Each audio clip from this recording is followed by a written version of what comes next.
श्री स्वामी समर्थ अवधूत चिंतन श्री गुरुदेव दत्त। स्वागत आहे आपल्या सर्वांचं। आपल्या शास्त्रांमध्ये काही मंत्र स्तोत्र असे आहेत की त्या स्तोत्र मंत्राच्या पठणानं आपल्याला खूप लवकर त्याचा प्रभाव दिसून येतो। असे काही स्तोत्र मंत्र आपण नित्य पठण केले, आपल्या नित्य सेवेमध्ये पठण केले तर नक्कीच आपल्या जीवनाचं सोनं झाल्याशिवाय राहत नाही। आज असंच एक स्तोत्र मी आपल्याला सांगणार आहे, कालभैरवाष्टक स्तोत्रम।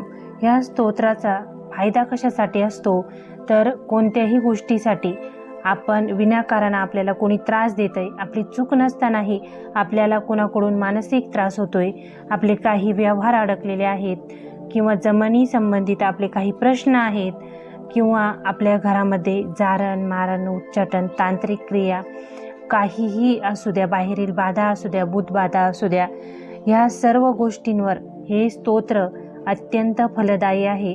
कारण कालभैरव हे भगवान शिवांचे अंश आहे, त्यांचाच अंश अवतार आहेत आणि त्यामुळे भूत प्रेत यांनी वश केलेले आहेत त्याच्यामुळे याचा आपल्याला काहीही त्रास होत नाही जर आपण ही सेवा केली तर।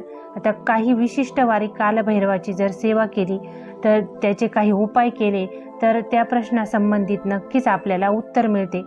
सर्वप्रथम कालभैरव या भगवानांची उत्पत्ती कशी झाली तर त्रिदेवांमध्ये एकदा वाद झाला आणि कोण श्रेष्ठ आहे या वादामध्ये तिघांमध्ये भांडण चालू झालं। त्यावेळेला भगवान ब्रह्मदेवांना अतिशय अहंकार झाल्यामुळे शिवभगवान क्रोधित झाले आणि त्यांनी आपल्या गळ्यातील एक रुद्र खाली फेकला आणि त्या रुद्रातून प्रचंड अशा कालभैरव दैवताची उत्पत्ती झाली आणि त्यांनी शिवभगवानांचा अपमान केल्यामुळे कालभैरवांनी ब्रह्मदेवाचं एक 5वं जे मुख आहे ते मुख छाटून टाकलं आणि त्यांना ब्रह्महत्येचं पातक लागलं। म्हणजे त्यांनी ब्रह्माचं एका मुखाची हत्या केली, त्यामुळे त्यांना ब्रह्महत्येचं पातक लागलं आणि ब्रह्मदेव त्यापासून चतुर्मुख म्हणून प्रसिद्ध झाले। मग ह्या हत्येच्या पातकासाठी त्यांनी सर्व तीर्थाटन केलं, पृथ्वीवर येऊन भ्रमण करून सर्व तीर्थाटन केलं, पण त्या ब्रह्महत्येचं पातक त्यांचं, आता देव आहेत त्यांना ब्रह्महत्येचं पातक कसं, पण आपल्या भूलोकातील काही समाजातील काही नियमांसाठी त्यांनी हे सर्व केलं आणि मग ते काशीला आल्यानंतर, काशीला त्यांनी वास केल्यानंतर त्यांना तिथे सर्व पापातून मुक्ती मिळाली आणि तेव्हापासून त्यांनी तिथेच वास केला। म्हणून कालभैरवाष्टकामध्येही प्रत्येक कडव्यामध्ये हे आहे की काशिका पुरादिनाथ कालभैरवम म्हणजे काशी विश्वेश्वर या तीर्थाचे भगवान कालभैरव हे रक्षण करते आहे आणि ते तिथले प्रमुख देवता आहेत। त्यामुळे आपण कालभैरवाची सेवा केल्यानंतर नक्कीच आपल्याला आपल्या जीवनातील अडीअडचणींमध्ये मार्ग मिळतो। कालभैरव भगवानांची दोन्ही प्रकारे सेवा केली जाते, तांत्रिकही आणि सात्विकही, पण आपण गृहस्थाश्रमी असल्यामुळे आपण फक्त सात्विक मार्गाने सेवा करायची। आता सेवा आपण रोज कालभैरवाष्टक पठण करू शकतो। 11 वेळेला, 1 वेळेला, सकाळ संध्याकाळ जेव्हा वेळ मिळेल तेव्हा पठण करू शकतो।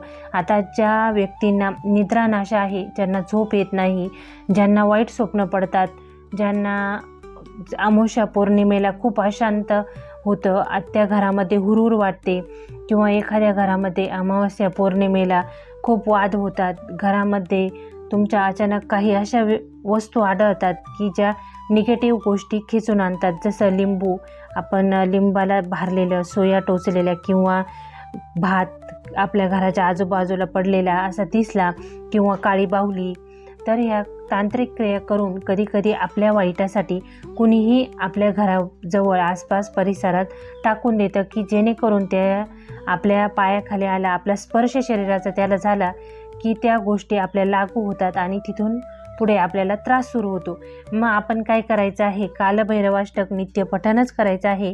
त्याबरोबर जिथे कुठे कालभैरव भगवानांचं मंदिर असेल तिथे तुम्हाला जायचं आहे, एक नारळ घेऊन, सगट नारळ घेऊन जायचं आहे, नारळ फोडायचं नाही, कालभैरव मंदिरामध्ये बसायचं, 11 वेळेला कालभैरवाष्टक म्हणायचं, तिथेच बसून पठण करायचं आणि तो नारळ कालभैरवाच्या पायावर जवळ ठेवून पुन्हा आपल्या घरी आणायचं आहे आणि रोज झोपताना आपल्या उशाशी हे नारळ ठेवायचं आहे. आता हे विसर्जित करायचं का, तर जेव्हा आपल्याला असं वाटेल ना आता आपल्याला हा त्रास कमी झालेला आहे, त्यावेळेला तुम्ही ते नारळ पाण्यात प्रवाहित करू शकता आणि पुन्हा वाटलं तर आपण पुन्हा नवीन नारळ घेऊन हाच प्रयोग करू शकतो. ही सेवा कधी करायची, तर रविवारी करायची आहे. रविवारच्या दिवशी तुम्हाला नारळ घेऊन आणि तिथे ठेवून 11 वेळेला कालभैरवाष्टक म्हणून ते नारळ आपल्या घरी आणायचं आहे.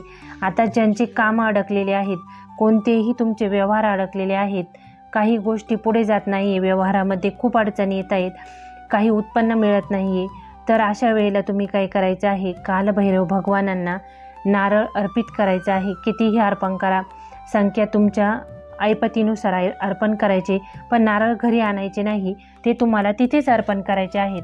आता ज्यांना विनाकारण लोक त्रास देत आहेत त्यांनी काय करायचं आहे, शनिवारच्या दिवशी तुम्हाला तिळाचं तेल आणि खजूर कोणतीही घ्या, काळी घ्या, साधी घ्या, ती तुम्हाला कालभैरव मंदिरामध्ये अर्पण करायचे आहे. कालभैरव भगवानांना खजूर अत्यंत प्रिय आहे. जे सात्विक नैवेद्य दाखवतात त्यांनी नेहमी कालभैरव भगवानांना खजूर या पदार्थाचंच नैवेद्य दाखवायचं आहे आणि तिळाच्या तेलाचा तिथे तुम्हाला दिवा लावायचा आहे. तेल अर्पण केलं तिथे तर अत्यंत शुभ, कारण दीपक जळतो म्हणजे आपल्या कुटुंबाचं कालभैरव स्वतः रक्षण करतात. आणि कालभैरवाष्टकामध्येही दिलेलं आहे, धर्मसेतू पालक आहेस तू, म्हणजे तू धर्माचं रक्षण करणार आहे. भूत प्रेत संबंध याच्यावर तू विजय मिळून यांचा तू मालक आहेस आणि तुझी सेवा केल्यानंतर ह्या गोष्टींची आम्हाला बाधा होणार नाही, असं कालभैरवाष्टकामध्ये सांगितलेलं आहे. जसं भूतसंगनायकम, नीतिमार्गावर चालणारा आहेस तू, ज्ञान मुक्ती सगळं देणारा आणि विचित्र पुण्यवर्धनम, म्हणजे अफाट पुण्य आहेत. जे तुझं स्तोत्र पठण करतं त्यांना तू अफाट पुण्याचं दान करतोस, असं कालभैरव भगवान हे दैवत आहे. या दैवताला उग्रदैवतही म्हणतात. तसे कालभैरवाचे कालभैरव म्हणजे 8 प्रकार आहेत, पण आपण जे आपल्याकडे 3 प्रसिद्ध जे आपण कालभैरव रूप बघतो ते कालभैरव, बटुक भैरव आणि हे अष्टभैरव.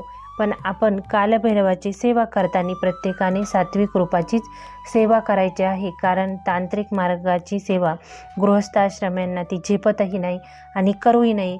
आणि सात्विक कार्यासाठी तुम्ही ह्या स्तोत्राचं पठण करा. आपल्याला फार अनुष्ठान करणे जमत नसेल तर रोज किमान 1 वेळेला तरी आपल्या घरात कालभैरवाष्टक मोठ्या आवाजामध्ये नक्की पठण करा. ज्यांना वेळ अजिबातच नाही आहे त्यांनी कमीत कमी मोबाईलवर तरी आपण कालभैरवाष्टक नक्की लावून द्यायचं आहे, कारण त्या ज्या ध्वनी आपल्या घरामध्ये पसरतात त्याने एक सकारात्मक ऊर्जा आपल्या घरामध्ये तयार होते आणि त्यामुळे घरातील काही निगेटिव्ह गोष्टी असतील, नकारात्मक ऊर्जा असतील, त्या आपल्या घरातून बाहेर जाण्यास उपयोग होतो. आपल्याला जर वेळ नाही आहे, मग आपण मोबाईलमध्ये ऐकतोय त्यावेळेला काय करायचं, देवासमोर दिवा लावायचा, अगरबत्ती धूप दीप दाखवून तिथे दिवा लावायचा आणि स्तोत्र तुम्ही फक्त ऐकायचं. ऐकल्यानेही तितकंच पुण्य आहे जितकं म्हणणाऱ्याला असतं. तर तुम्ही ह्या नक्की स्तोत्राचं पठण करा आणि स्वतः अनुभव घेऊन बघा. कालभैरवाष्टक स्तोत्र म्हणजे सर्व तुमच्या अरिष्ट निवारणासाठी अत्यंत प्रभावी आहे. याबरोबर तुम्ही संहार भैरवाय नमः या मंत्राचाही आपल्या कार्यासाठी जाप करू शकता. फक्त नियम काही धरू नका, फक्त मांसाहाराचा नियम धरा, बाकी इतर कोणताही नियम नाही आपल्याला. आणि रोज जे पठण करतात त्यांच्यासाठी तर काहीच नियम नाही, पण विशिष्ट कार्यासाठी जर आपण काही करत असेल तर संकल्प करून अनुष्ठान केलेलं कधीही उत्तम. कोणत्याही स्तोत्राचं मंत्राचं अनुष्ठान पुरच्चरण आपण जेव्हा करतो तेव्हा त्या वेळेपुरतं तरी नियम धरणं आवश्यक असतं, कारण फलश्रुती आपल्याला लवकर मिळते. तर नक्की या स्तोत्राचं पठण करा आणि अनुभव स्वतः घेऊन बघा. काही प्रश्न असल्यास विचारू शकता कमेंट करून. आणि आजचा दिवस तुमचा स्वामीमय आणि आनंदात जाओ हीच महाराजांचरणी प्रार्थना. श्री स्वामी समर्थ. जय जय रघुवीर समर्थ. धन्यवाद.